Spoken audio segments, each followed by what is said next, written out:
이 시간 성경 봉독하도록 하겠습니다. 함께 봉독할 말씀은 누가복음 2장 14절 말씀입니다. 누가복음, 신약성경 누가복음 2장입니다.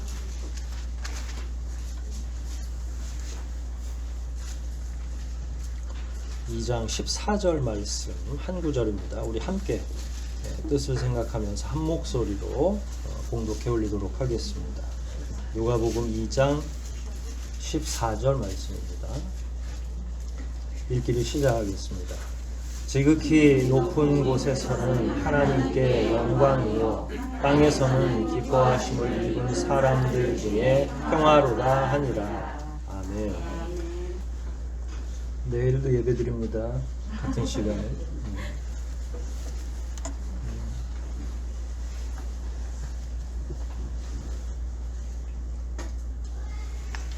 저는 설교 중에서 절기 설교가 너무 어려워요.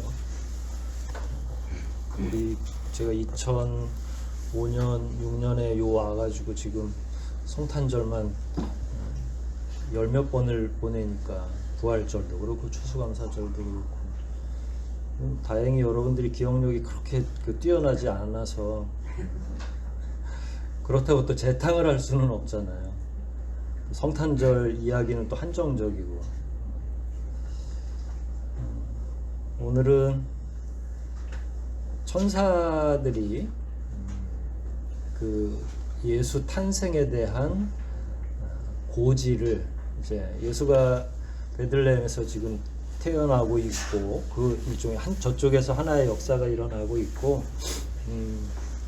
그 소식을 이제 동방박사든 누구든 자꾸 이야기를 해서 그 예수님을 만나러 오도록 하려고 여기저기 천사들이 전하러 다니고 있는 중이에요. 원래는 이런 일을 누가 전해야 될까요? 구약에서는 하나님 말씀을 전하는 사람들이 누구였죠? 대신 전하는 선지자, 예언자. 근데 그런 사람들이 없이 이제는 누가 직접 전합니까? 천사들이. 이런 의미가 있어요. 천사들이 전한다는 게 굉장히 중요한 시사점이 있고 여하간 본문 안에서 그 내용을 좀 살펴보는데 천사들이 목자들에게, 목자는 뭐 하는 사람들이죠? 뭔가 목축업을, 양을 치든 소를 치든 목축업을 하는 사람들이죠. 그런 사람들에게 예수님이 탄생할 거고 어디 가면 계실 거고 가서 경배를 좀 했으면 좋겠어 라고 하면서 그 이야기를 쭉 이야기해 준 다음에 이제 오늘 본문을 천사들이, 천군 천사들이 하나님께 영광을 돌리면서 찬양하는 거죠. 찬양하면서 오늘 이야기들이 대충 정리가 되고 15절부터는 이제 하늘로 올라가고 나서 목자들이 가가지고 경배하는 과정이 우리가 너무나 잘 알고 있는 내용들이죠. 오늘은 14절까지 내용을 그 앞부분과 같이 8절부터인데요. 한 구절씩 이렇게 살펴보면서 이 당시 상황, 배경 그리고 우리가 함께 읽은 이 14절이 어떤 의미가 있는지를 좀 더 깊이 있게 고민을 좀 해보려고 합니다. 8절 한번 볼까요? 방금 말씀드린 것처럼 목자들이 먼저 등장하죠. 어디에서 뭐 하고 있다고 그러죠? 밖에서 양을 치고 있다. 초창기에 이 성지에 대한 이스라엘에 대한 배경 지식이 없을 때에 우리나라 사람들은 우리 성탄절이 몇 월이에요 지금? 더워요, 추워요? 그러니까 생각할 때 이 추운데 나가서 양을 치면 근데 거기는 이런 추위는 아닌 거 아시죠? 적당히 물론 밤에는 좀 쌀쌀하지만 여하튼 거기는 사계절이 있는 그런 지역이 아니라 일종의 지중해성 기후가 있고 또 사막 기후도 있어서 그렇게 염려하지 않으셔도 돼요. 애처롭게 보시지 않으셔도 되고요. 자기 양떼를 목자들이 지키고 있을 때 이제 그 8절의 내용이죠. 어떻게 보면 목자라고 하는 건 뭐 대기업이든 중소기업이든 할 것 없이 오늘날 그냥 아침에 남자 여자 할 것 없이 다 버스 타고 전철 타고 출근을 하잖아요. 그러니까 그런 것처럼 직장이에요. 가장 보편적인 직업 가운데 하나죠. 목자가 그렇다는 이야기예요. 그 당시에는 따로 여기가 농사를 막 잘 지을 수 있는 곳은 아니에요. 죄송합니다.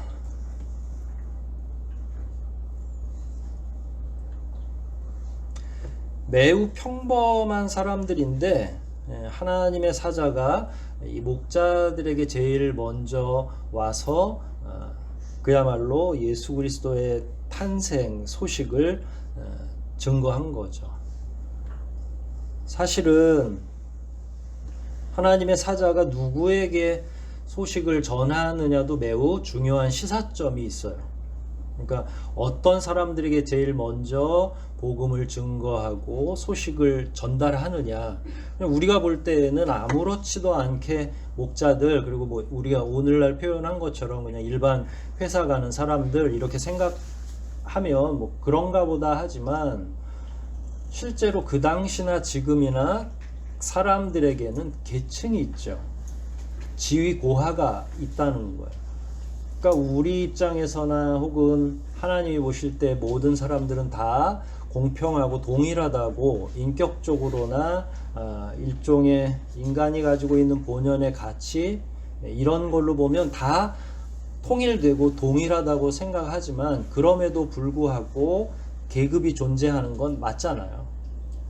그럴 때 하나님의 말씀을 우리가 생각할 때에는 더 소중하고 귀중한 사람, 더 영향력이 있는 사람에게 전하는 것이 나은지, 아니면 평범한 어디 저 뭐 회사 가는 회사원 붙잡고 말하는 게 나은지, 효과성을 따질 때 어디에다 전하는 게 나을까요? 저는 지도층에 전해서 파급을 막 빨리빨리 시키고 그 사람들이 영향력을 행사할 수 있는 만큼 그렇게 잘 증거하는 게 효과적이지 않을까 생각을 합니다. 근데 사실 누구에게 제일 먼저 알리신 거죠? 하나님께서 예수 그리스도의 탄생 소식을 뭐 이름도 안 나와요. 뭐 나중에 동방박사 얘기도 우리가 알지만 그 사람들도 그냥 또 직업의 하나예요. 그 사람들이 굉장히 뭐 유력하고 한 나라를 좌지우지하고 이런 게 아니라 굉장히 평범한 사람들, 그런 사람들에게 하나님의 소식을 증거하는 거죠. 고위 관료가 아니라 영향력을 행사할 수 있는 그런 사람들이 아니라 아주 평범한 사람들에게 하나님의 소식, 가장 중요한 소식을 전하셨다라는 거예요. 그러니까 거기서부터 우리가 뭔가 깨달음을 가지고 말씀으로 들어갈 필요가 있는 거죠. 8절을 지나면 9절이 나오죠. 그냥 8절은 일종의 인트로처럼 도입부의 하나의 광경으로 생각하시면 돼요. 목자들이 자기 양떼를 지키고 있다. 그런데 9절에서 누가 나타났어요? 네, 주의 사자가. 근데 주의 사자가 뭐 슬금슬금 나온 게 아니라 9절에 나오는 전체 정보를 한번 살펴볼까요? 어떻게 나타났어요? 주의 사자가 곁에 서고 영광이 둘렸다는 건 뭘까요? 네, 빛, 뭐 휘황찬란한 거. 그 옛날 성화를 보면 뒤에 형광등처럼 이렇게 그려져 있는 뭐 이런 거. 근데 단순히 머리에만 있을 게 아니라 천사 전체를 막 둘러싸고 있는 그런 빛이 천사들을 이렇게 환하게 해 준 거죠. 8절과 9절은 어떻게 대조가 될까요?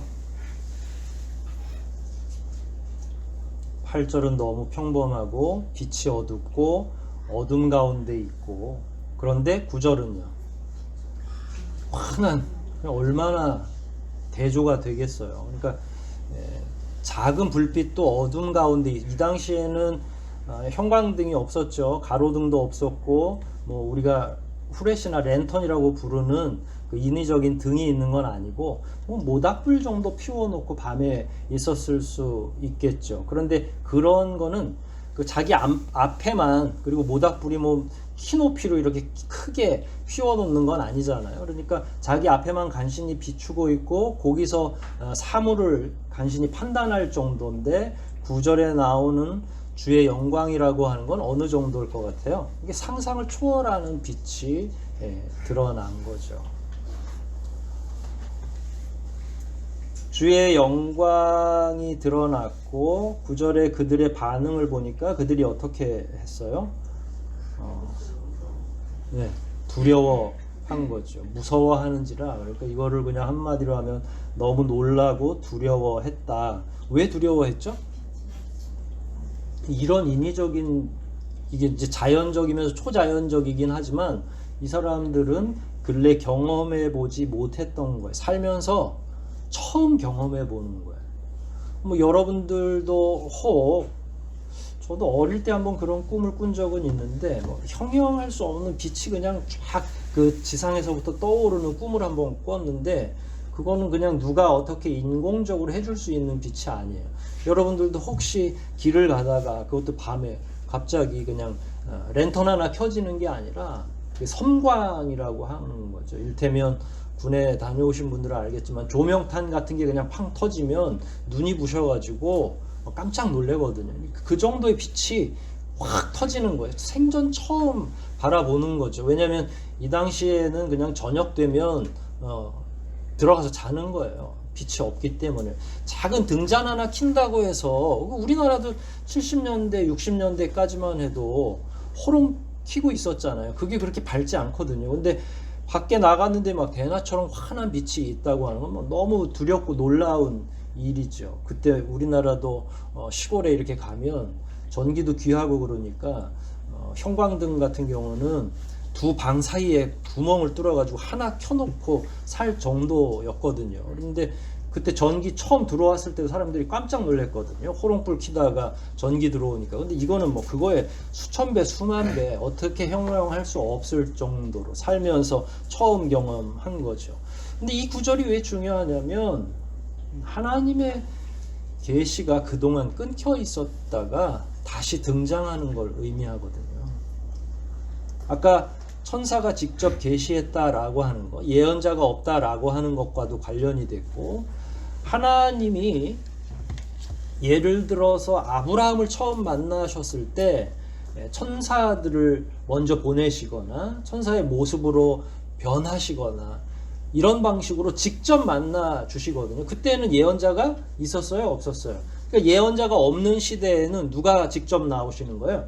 하나님이, 천군 천사를 대동한 하나님께서. 그러니까 지금도 마찬가지로 이스라엘의 하나님의 계시가 다 끊어진 상태였고, 언제부터 끊어진 거죠? 구약의 마지막 선지자인 말라기 이후에 한 번도 중간에 하나님이 등장하지 않으셨던 거예요. 왜 안 등장하신 거예요?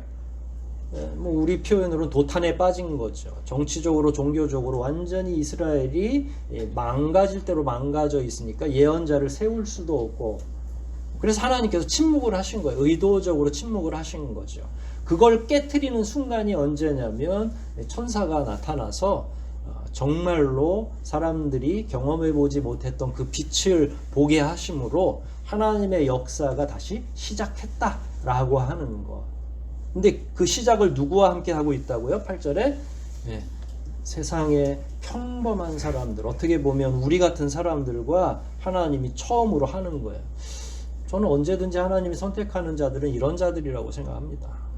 아브라함을 높이 평가하지만 우리가 아브라함을 더 깊이 살펴보면 아브라함이 원래 의인이었어요? 죄인이었어요? 원래 죄인이었죠. 어떻게 보면 그 사람 살아가는 과정에서도 거짓말도 자주 하고 우리하고 틀릴 게 없는 거죠. 그럼에도 불구하고 하나님이 빛으로 나타나시는 거예요. 인생 입장에서 보면 하나님이 그렇게 빛나는 분인 거죠. 빛으로 밖에는 표현할 수 없는 분이신 거죠. 9절 말미에 그런 경험할 수 없는 상황을 경험하게 됨으로써 무서워하고 두려워하니까 10절에 천사들이 이야기하죠. 이건 당연한 순서예요. 뭐라고 이야기합니까? 왜 무서워 말라 하는 거. 왜 무서워하지 않아야 되죠? 놀랄 일이긴 하지만 이건 10절에 근거해 볼 때 좋은 소식이에요, 나쁜 소식이에요? 둘 중에 하나죠. 빛이 그렇게 성광처럼 팡 터지고 혹은 환하게 비쳤으면 죽거나 살거나 둘 중에 하나겠죠.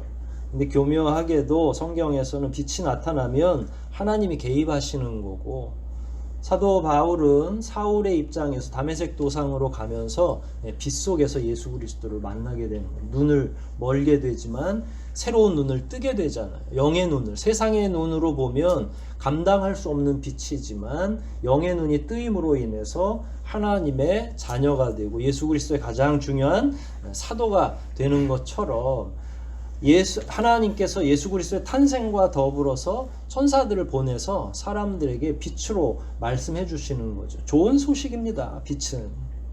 하지만 무서워할 수밖에 없는 인생들의 그 상태.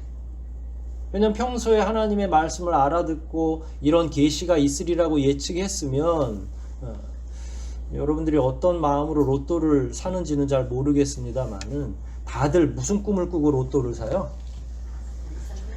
뭐 기독교인들은 안 사지만 사람들이 사는 걸 생각했을 때 몇 분들은 사지만 지금 침묵하고 계신 것 같아요. 무슨 마음으로 사세요? 꼴등 될 걸 기대하고 사는 거예요? 1등 될 거를 그렇죠. 그 기대가 있을 때는 기대가 있어도 사실 1등을 하면 놀랄 텐데 기대가 전혀 없는 이런 하나님에 대한 조우, 하나님이 나타나실 거야, 메시아가 오실 거야 라는 예언은 이미 있지만 그것에 대한 신뢰나 그것에 대한 계속 교육이 진행되지 않다가 갑자기 누군가가 빛으로 나타나는 그 400년 동안의 기간 동안 아무것도 일어나지 않다가 이렇게 되니까 너무 놀랄 수밖에 없는 거죠. 기대하지 않던 바가 이루어진 거예요, 갑자기. 그리고 이 사람들은 로또가 맞을 줄도 생각도 안 하고 로또를 산 일도 없고 하니까 갑자기 놀랄 수밖에 없는 거죠. 하나님께서 하시는 일은 인간의 상상을 초월하는 거죠. 인간이 시간을 잴 수도 없어요. 언제 오실지 예측할 수도 없죠. 어떤 방식으로 오실지도 알 수가 없죠. 그러니까 일단은 빛으로 그야말로 소식만 전하러 왔음에도 불구하고 너무나 두렵고 놀랄 만한 일인 거죠. 이런 사람들이 예수 그리스도를 만나고 예수 그리스도를 눈에 담는다는 건 어마어마한 일이죠. 이 본문 뒤에 보면 시므온이라는 선지자, 안나라는 여자 선지자 얘기 제가 가끔씩 즐겨 여러분들하고 나누는 말씀이잖아요. 이분들은 아나보거든요. 예수를 안는 게 어떤 느낌일 것 같아요? 상상할 수 없는 일이죠. 직접 뵙는 것도 놀라운 일인 거죠. 그러니까 그 소식과 그 일들이 이제 점점 다가오고 있는 거예요. 10절을 보면 이거는 기쁜 소식이다. 그리고 대상은 누구예요? 누구한테 미칠 기쁜 소식이라고 그랬어요? 온 백성. 이스라엘의 가장 핵심적인 주체 세력인 종교 세력, 그리고 결탁해 있는 정치 세력에게 좋은 소식이 아니에요. 원래 사실은 메시아에 관한 예언을 가장 잘 다루는 사람들은 누구였죠? 서기관들, 바리새인들, 제사장들. 그러니까 원래 이 소식을 제일 먼저 듣고 공부하고 사람들에게 또 이걸 해석해 줘야 될 위치에 있던 사람들은 누굽니까? 원래는 맞습니다. 그 사람들이죠. 그런데 지금은 누구에게 이 소식을 증거하라고 하는 거예요? 온 백성이요. 그 당시에 종교 세력이 아니라, 종교적인 주체 세력이 아니라 온 백성들을 향한 기쁜 소식이다.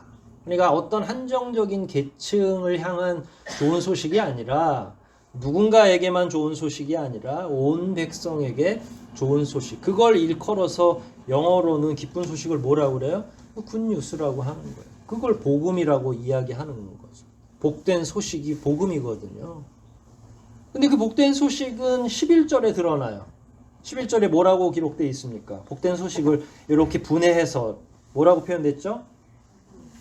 뜨문뜨문 하실 것 같으면 같이 읽을게요. 11절 읽기를 시작합니다. 시작. 오늘날 다윗의 동네에 너희를 인하여 구주가 나셨으니 곧 그리스도 주시니라. 구약의 마지막 메시지가 뭐냐면 다윗의 동네에서 구주가 나실 것이다. 그가 곧 그리스도 예수다. 이게 구약의 마지막 메시지였어요. 어쩌면 이거는 신약의 처음 메시지와 같은 거죠.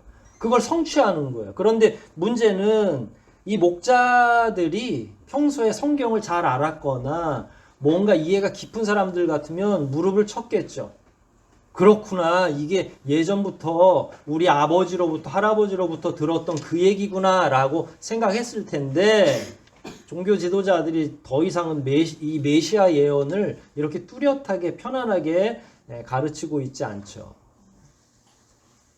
여하튼 구약 다윗 시대 이후부터 예수 그리스도, 그러니까 메시아가 오실 것은 다윗의 후손으로 오신다고 했는데 이건 왕정 복고를 의미해요. 그러니까 우리가 생각하는 영의 왕, 모든 온 인류의 구속자, 이런 측면에서 이스라엘 백성들이 기다렸던 게 아니라 다윗의 핏줄을 타고 나서 다윗 왕조를 부흥시킬 새로운 자, 로마의 압제로부터 자기들을 구원해 줄 그런 사람을 일컬어서 메시아라고 그러는 거예요. 신이 아니라 사람이었던 거죠.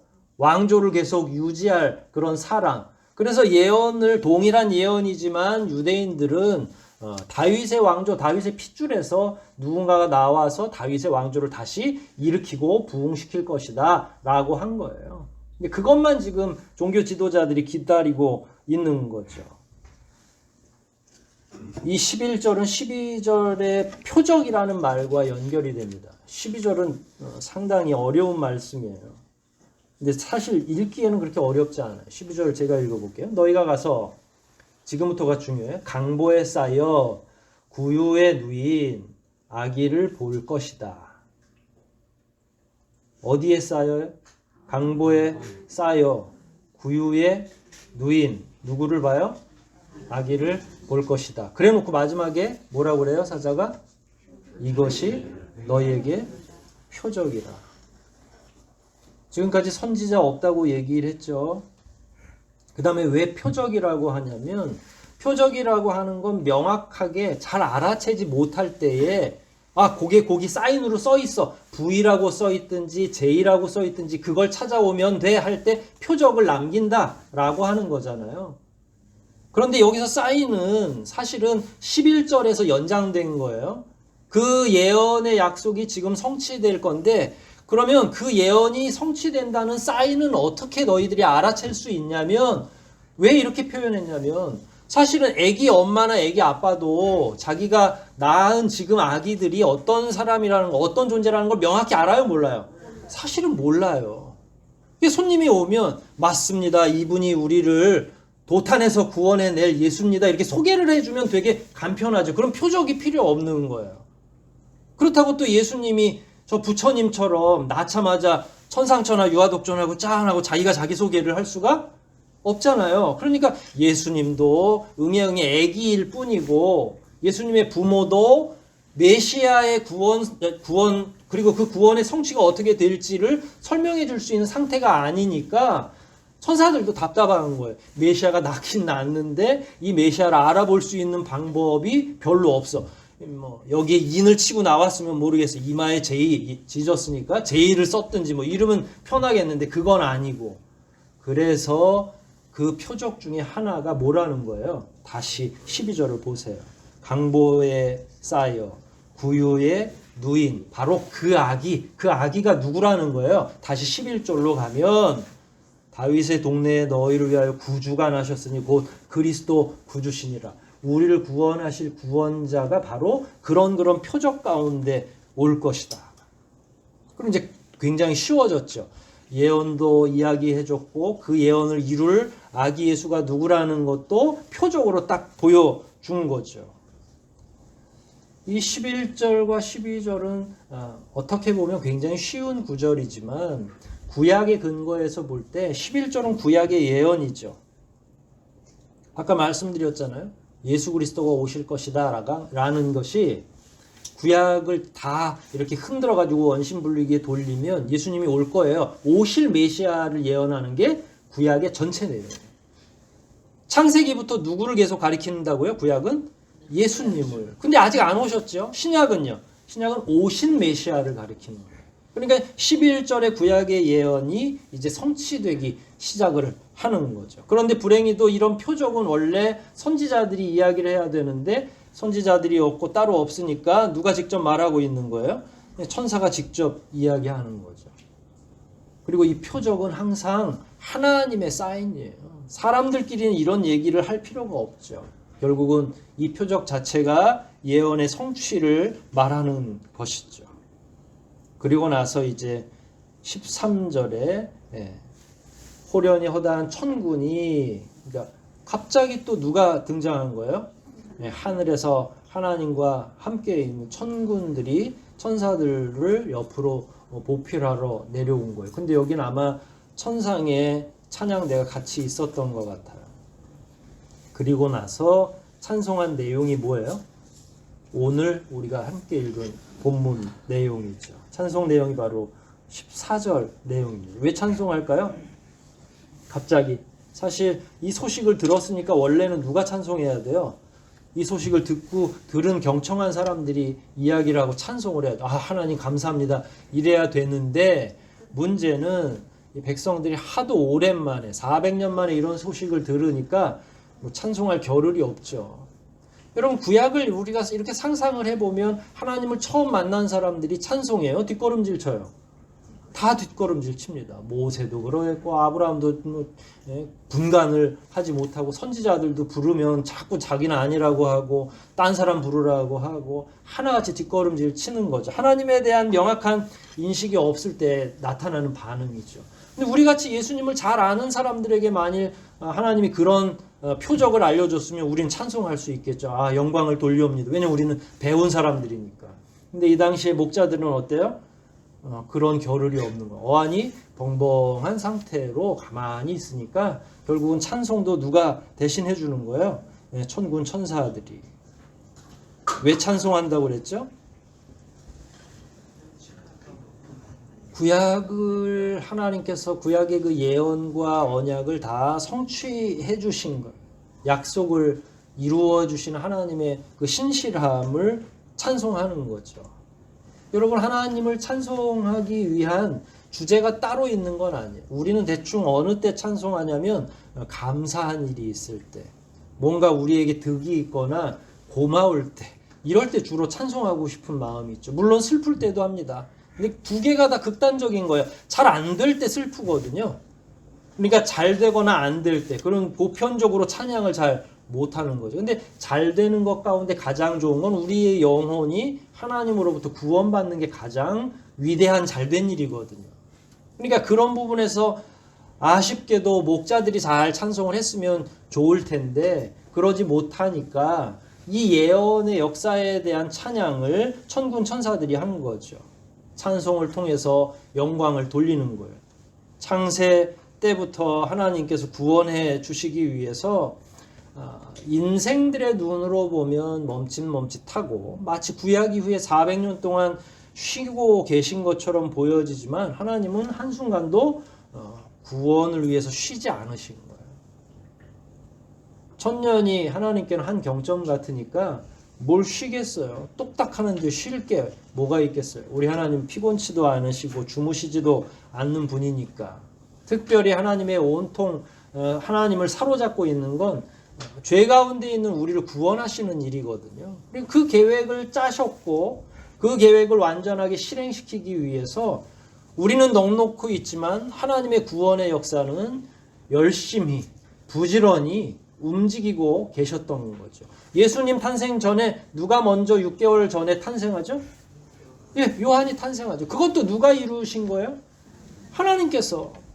자녀 낳지 못하는 사가랴의 집안에, 엘리사벳의 집안에 하나님께서 뜻을 세우시고 그 뜻을 그대로 이루실, 그 가는 길을 선포케 하시려고 구약의 마지막 선지자, 신약의 여는 선지자 세례 요한. 네. 네.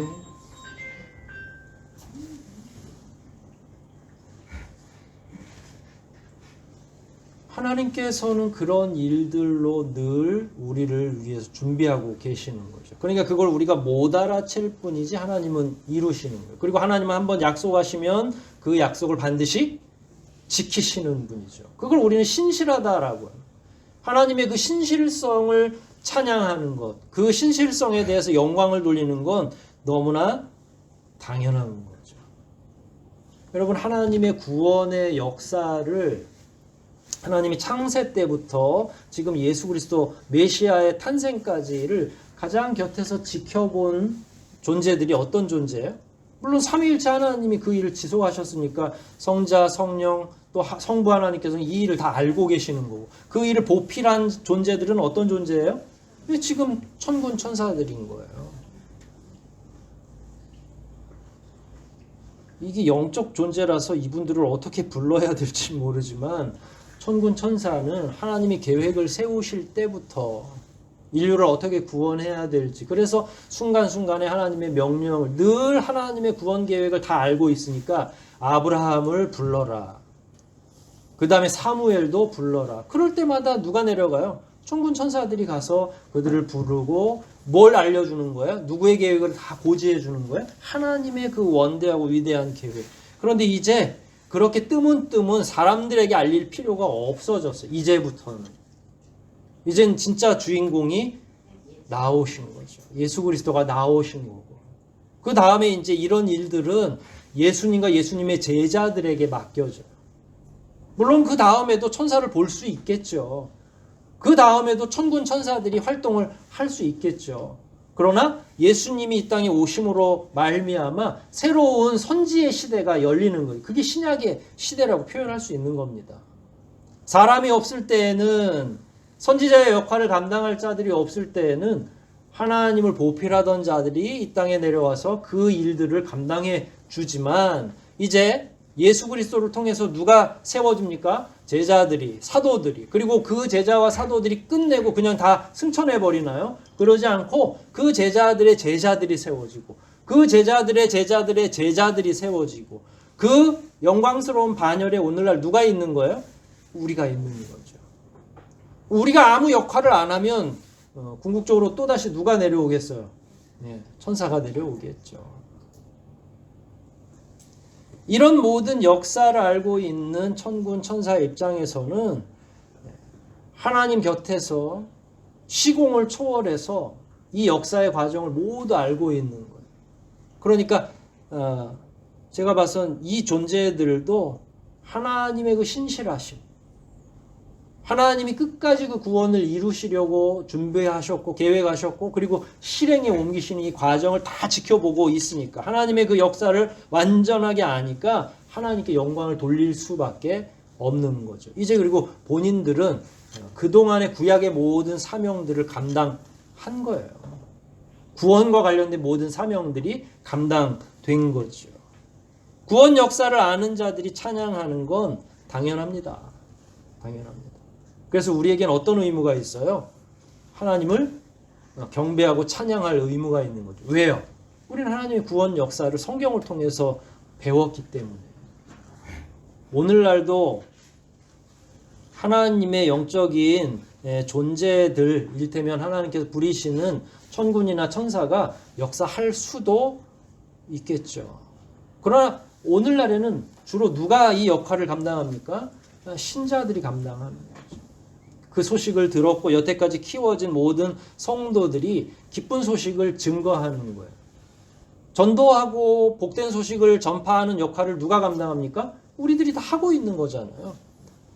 천군 천사가 없을 땐 우리가 하는 거고요. 우리가 없을 땐 누가 감당한다고요? 다시 천군 천사가 감당하는 거죠.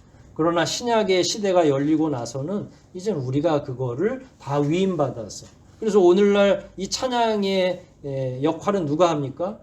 우리가 감당합니다. 여러분, 이 14절을 어떤 분들은 최초의 크리스마스 캐럴이라고 합니다. 이 땅에 울려 퍼진 하나님께 영광 돌리고 사람들에게는 평화의 소식을 증거하는 내용을 캐럴이라고 한다면, 그 캐롤, 최초의 캐롤이 이거고요. 오늘날에는 그래서 새벽송을 누가 돌아요? 천사같이 우리가 도는 거죠. 사람들에게 기쁜 소식을 알리고 하나님께는 이 은혜를 감사드리고 영광을 돌리는 거죠. 14절 내용이 뭡니까? 처음 불렸던, 그리고 오늘날도 우리가 끊임없이 계속 불러야 될 정말로 중요한 내용, 그 노래의 내용이 뭐예요? 우리 아까 읽었잖아요. 네. 지극히 높은 곳에는 하나님께 영광이요, 땅에서는 기뻐하심을 입은 사람들 중에 평화로다. 그래서 영광과 평화라고 한 겁니다. 근데 이거는 헷갈릴 게 전혀 없어요. 왜냐하면 하나님께는 평화가 필요 없습니다. 하나님은 유일신이신데다가 전능자예요. 평화라고 하는 건 우리처럼 욕망이 있는 자들에게나 필요한 겁니다. 내적인 전쟁이 있는 자들에게만 필요한 게 평화예요. 내적인 평화도 그렇고. 근데 하나님은요, 대적자가 있습니까? 싸울 상대가 있어요? 별다른 욕망이 있나요? 하나님 그러신 분이 아니잖아요. 회전하는 그림자도 없으신 분이니까. 그분이 취할 거는 영광이에요? 평화예요? 영광이에요, 영광. 반대로 이게 이제 왜 이런 내용이 중요하냐면, 사실은 그 당시는 다신 사회였잖아요. 구약부터 계속. 이게 다신교 국가에서는, 다신 국가에서는 신들이 여러 개니까 그 중에 제일 센 신도 있고, 여자 신도 있고, 신들이 싸우기도 하고, 신들이 아이도 낳고 그래요. 로마 문화권까지 계속 그렇게, 그리스 로마 신화가 우리는 오늘날 책으로 읽지만 그 사람들에겐 그게 세계관이었거든요. 그 사람들은 신들도 싸우는 거예요. 신들에게도 평화의 기간이 있습니다. 신들이 안 싸울 때가 제일 평화로운 거예요. 사이좋게. 그러나 그 평화는 잠시 뒤에 깨지게 돼 있죠. 신들도 죽습니다. 그런데 하나님께는 그게 필요해요. 그건 신화적인 거고요. 하나님은 진리이고 유일한 분이고 절대자이시고, 그러니까 하나님께는 다른 그 무엇도 필요 없고 영광 돌리는 게 가장 필요한 거죠. 유일신이면서 전능하신 분, 평화가 필요 없는 거죠. 반대로 이걸 인간들은 자꾸 실수를 하는데, 인간에게 영광을 돌릴 수 있어요, 없어요? 근데 가로채잖아요, 사실은. 이게 어떻게 보면 성경에서는 최상급 언어거든요. 영광이라고 하는 걸. 이 용어 이상으로 사용하지 않아요, 성경에서도. 영광 돌린다, 영광스럽다라고 하는 건 하나님께 속한 용어예요. 왕에게 영광을 돌릴 수도 있죠. 그건 무지해서 그러는 겁니다. 존경하고 왕을 공경할 수도 있죠. 그러나 하나님만큼은 아니잖아요. 그러니까 차원이 다른 측면에서 그 왕에게 당연히 나아갈 때에 그 왕의 권세가 있기 때문에 그 권세를 무너뜨리지 않으려고, 절대 왕권에서는 그런 점들이 자칫하면 사람을 죽게 만들거든요. 우리가 알고 있는 에스더에서도 왕에게 나아갈 때 왕이 호를 내리지 않으면 나아갈 수가 없다고 그랬잖아요. 왕비 하나쯤 죽이는 건 일도 아니었던 거죠. 폐위시키는 것도 마찬가지고. 그건 일부러 왕이 신인 척 하려고 하는 거예요. 자기가 신적 존재라는 걸 과시하려고. 그건 원래 그들의 영광이 아니라 누구 걸 흉내내고 있는 거예요? 하나님 걸. 그래서 영광이라는 용어는 사람에게는 해당되지 않습니다. 따라서 영광이나 평화는 정확히 정해져 있는 거죠. 그걸 가로채서도 안 되고 혼동해서도 안 되는 거예요. 14절은 그런 내용들을 명확히, 하나님께는 구원의 역사를 성취해 주신 그 모든 것들에 대한 회고가 담긴 영광, 하나님 감사합니다. 영광을 돌려옵니다.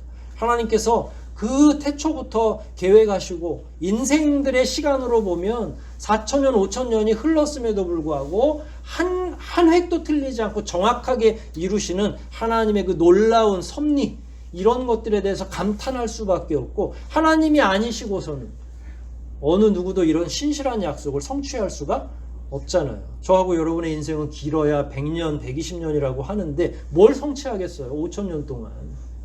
불가능한 거죠. 그럴 때 독보적인 영광을 하나님께 돌리시는 거예요. 세상이 이해할 수 없는 영광. 이걸 왜 해석을 하냐면, 여러분들과 제가 하나님 앞에 기도하고 하나님의 영광을 찬양할 때 그런 태도로 해야 되기 때문에 말씀을 드리는 거예요. 사실은 하나님의 영광과 하나님의 자비, 하나님의 우리를 향한 사랑 이런 것들이 뒤섞여 있을 때 성도들이 그 혼돈을 하기 쉬워요. 그러니까 버릇이 없어도 된다는 의미로 착각해서는 안 된다는 거예요. 손자들을 귀여워하면 할아버지에 뭘 틀어줘요? 상투를 틀어준다고 하죠. 근데 그래서는 되는 거예요? 안 되는 거예요? 그렇죠. 아무리 사랑해도 해서는 안 될 일들이 있는 거예요.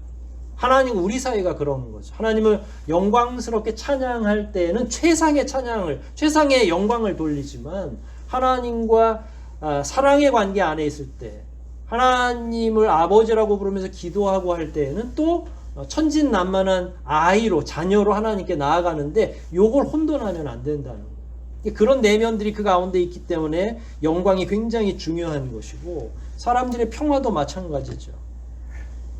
이 평화라는 건 전쟁이 없다라는 의미는 아니에요. 실제로 이런 것 때문에 그 인류 안에는 전쟁을 중단하는 경우도 있죠.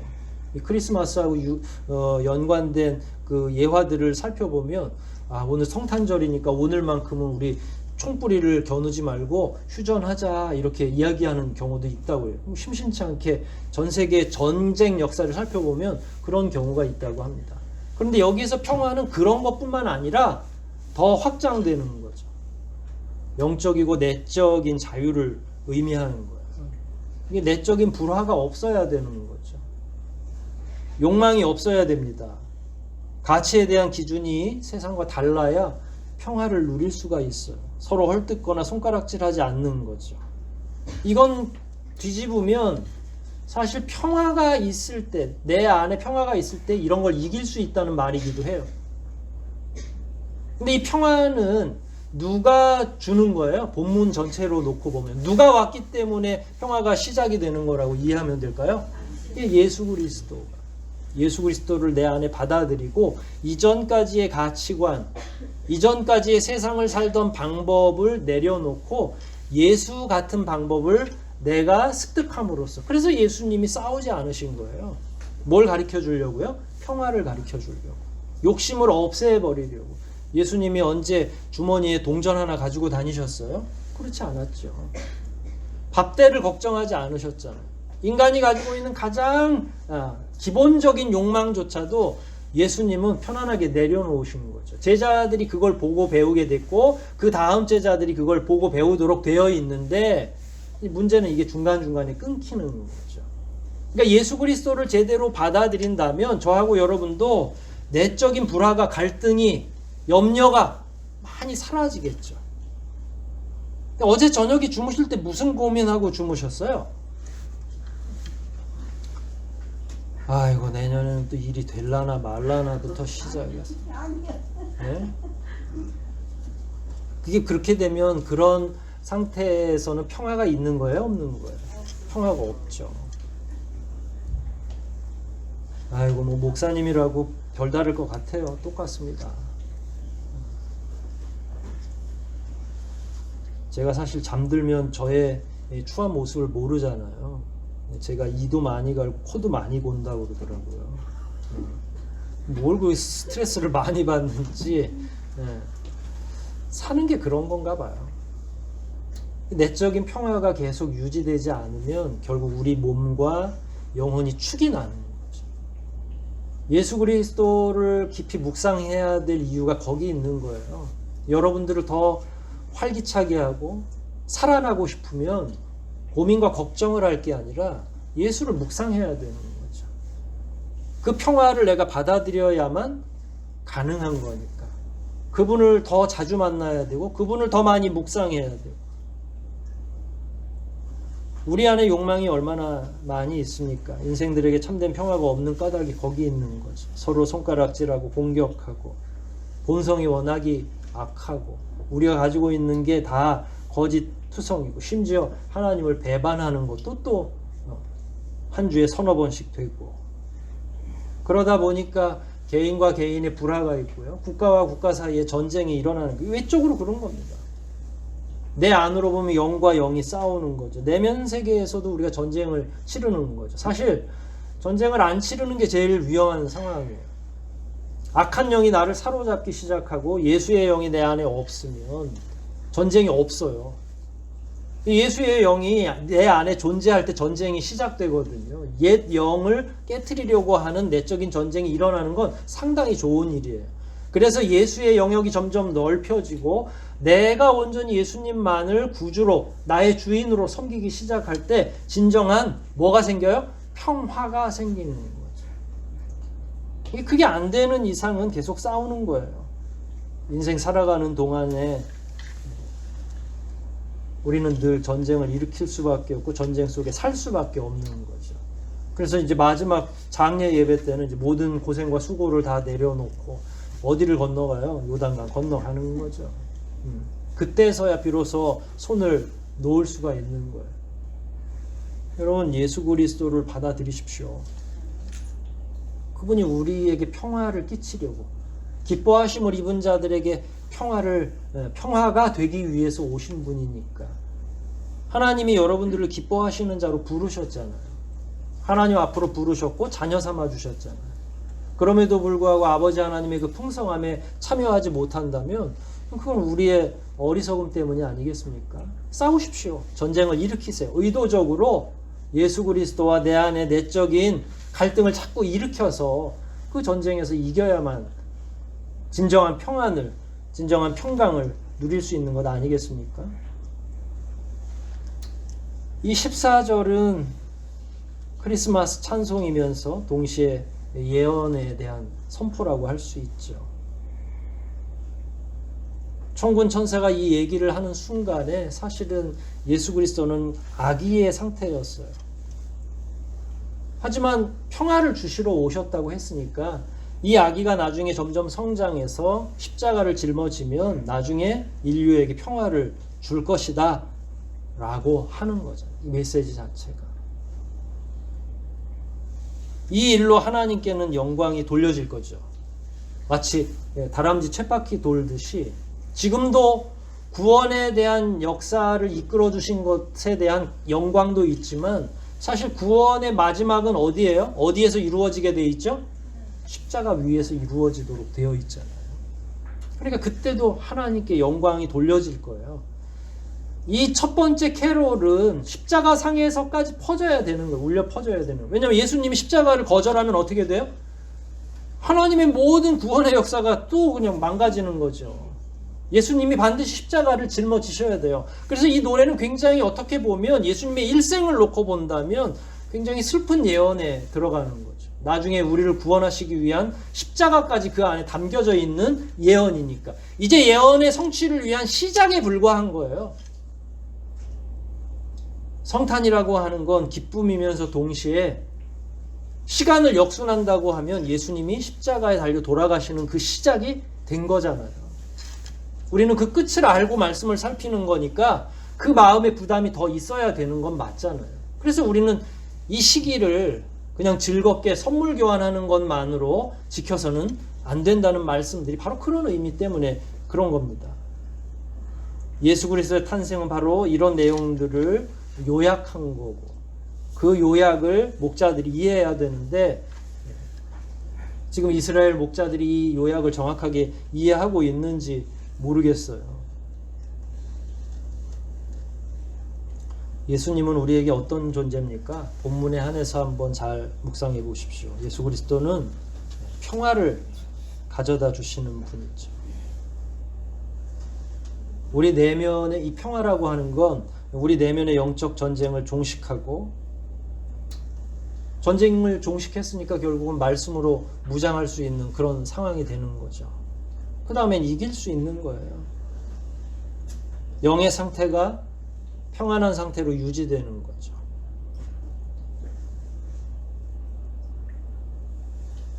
사실 이런 상태를 지속적으로 저하고 여러분들이 유지한다고 하는 건 참 은혜고 복입니다. 평화의 상태 말입니다. 예수로 말미암아서 이 세상에 눈으로 보이는 모든 전쟁이 종식될 뿐만 아니라 참된 기쁨과 평안을 누릴 수 있는 영적인 상태로 우리가 전환되어야만 하는 거죠. 이제 그런 부분이 되지 않는다면 그분이 이 땅에 오신 가장 중요한 목적을 성취할 수가 없는 거예요. 이 부분이 왜 중요하냐면 오늘날 우리가 경험하는 이 땅에서의 기독교라고 하는 그 문제를 한번 고민하면 답이 바로 나옵니다. 남 얘기할 거 없고 우리는 교회의 본질을 잘 지키고 있는가를 되새겨보면 되죠. 나는 신자의 덕을 가지고 있는가? 나는 성도로서 하나님 앞에 부끄러움 없는 자로 살아가고 있는가? 사실 이 문제가 예수 그리스도 탄생하고 직결되어 있거든요. 그 부분에 대해서 이제 한 개의 교회뿐만 아니라 이 지역도 이 나라와 이 민족도 천사가 와야 될 상황 같은 그 느낌이 계속 든다는 거죠. 그건 왜 그러냐면 우리가 우리 성도로서의 역할을 제대로 감당하지 못하기 때문에. 저하고 여러분이 열심히 복음을 팔러 다녀야 되는데, 전파하러 다녀야 되는데, 제가 몇 주 전에 코로나 블랙홀이라는 용어를 썼죠. 모든 걸 코로나 핑계를 대는 경우가 있어요. 친구 사이엔 얼마나 편한지 모르겠어요. 만날 시간이 없는데 전화가 오면 뭐라고 얘기하면 돼요? 언제 만나자고 그래요? 코로나 다 지나고 만나자. 자, 전도합시다 그러면 뭐라고 그래요? 우리는 코로나 끝나고 전도합시다. 그러나 우리가 영적인 자기 준비는 언제 해요? 코로나 끝나고부터가 아니라 지금부터 더 묵상하지 않으면 코로나 끝나면 무슨 계획 제일 많이 세운다고 그랬죠? 제가 여행 계획 제일 많이 세운다고 그랬죠. 요즘에 텔레비전 이렇게 보면 얼마나 먹는 얘기, 보는 얘기만 주로 하는지 더 자극되는 거죠. 그러니까 사람들의 욕망이 자꾸 그쪽으로 발전하는 거예요. 더 좋은 거 보고 싶고 더 맛있는 거 먹고 싶어 하고. 그런데 우리의 욕망은 달라야 되는 거죠. 더 깊이 묵상해야 되고 더 평안을 누리고 싶어 하고 내 안에 있는 욕망들을 끊임없이 더 제어할 수 있는 거기에 집중해야 되는데 우리도 세상에 휩쓸려 살다 보니까 우리가 가져야 될 진정한 영적인 열망들이 자꾸 줄어드는 느낌인 거죠. 성탄을 통해서라도 회복해야 되지 않겠습니까? 우리 안에 있는 그릇된 마음들 말이에요. 서로 미워하는 마음이나 끝없는 욕망, 또 그로 말미암는 불안 역시도, 타인에 대한 무관심, 모든 부조리, 이런 것들을 어떻게 하면 이길 수 있는가라고 하는 거예요. 이게 이제 우리 안에 묵상거리로 계속 유지돼야 되는 거죠. 오늘 예배 끝나고 그냥 돌아가면 끝나는 게 아니라 이제부터 시작돼요. 내 안에 참된 평안이 있는가? 예수로 말미암는 평화가 계속 존재하지 않으면 그건 교회가 아니겠죠. 우리가 왜 교회로 모이겠어요? 그 평화를 누리고자 하는 거죠. 세상과는 다른 무엇이 있기 때문에 저는 그게 예수 그리스도가 우리에게 주시는 평화라고 생각을 합니다.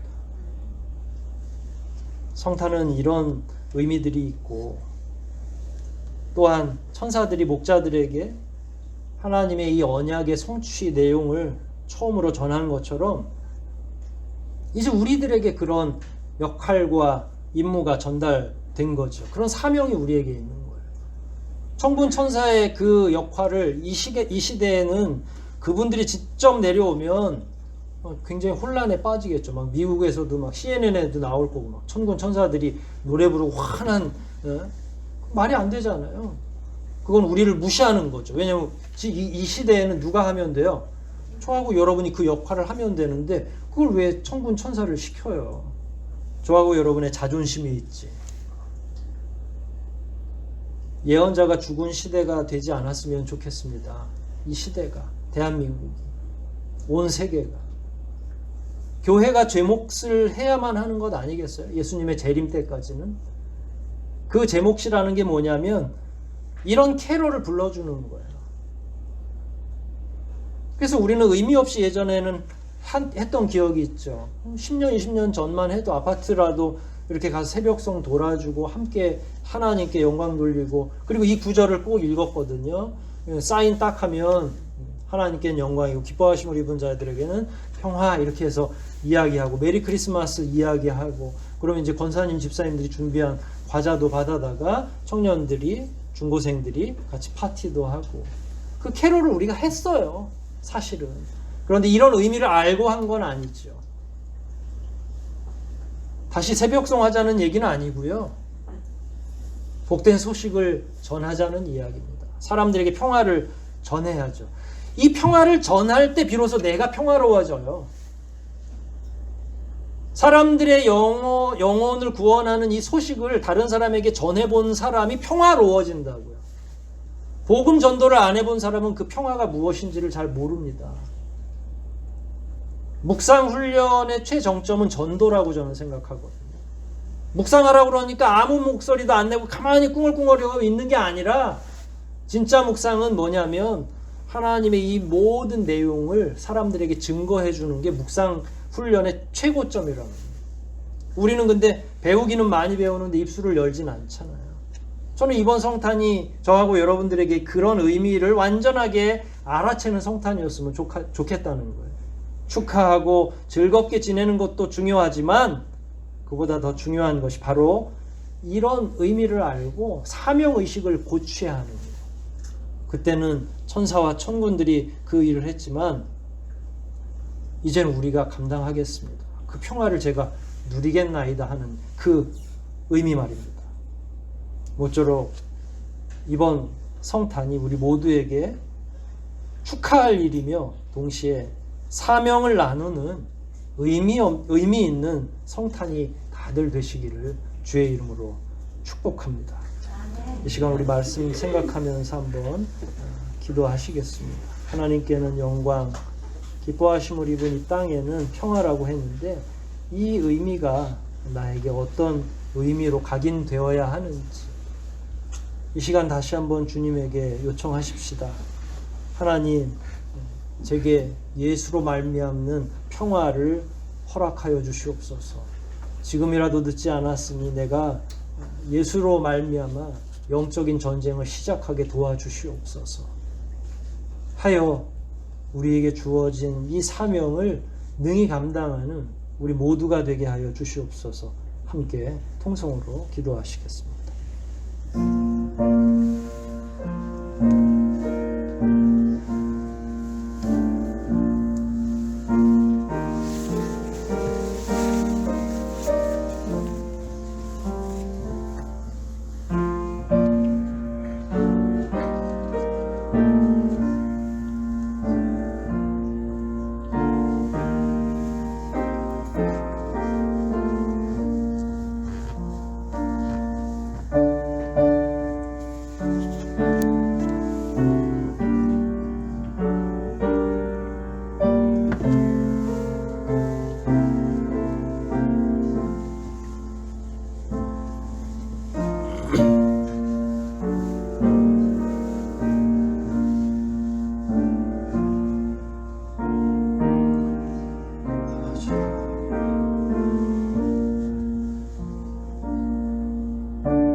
하나님 아버지,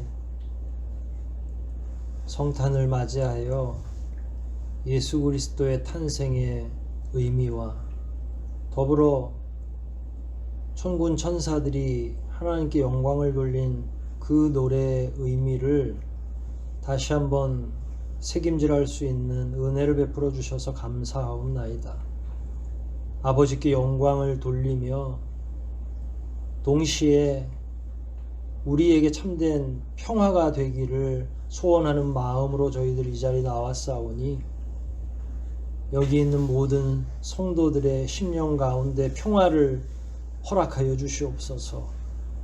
그 가정들이 평화를 누리게 하여 주시옵소서. 이들을 통해 누군가가 평화를 이식받을 수 있도록 도와 주시옵소서. 이것이야말로 가장 위대한 사명인 것을 저희가 잘 기억하여 남아있는 인생 더욱더 예수를 묵상하며 복음 증거하며 살아가는 저희가 되게 도와주시옵소서. 모든 것 주님께 의탁하오며 거룩한 예수 그리스도 이름 받들어 감사하며 기도하옵나이다. 아멘.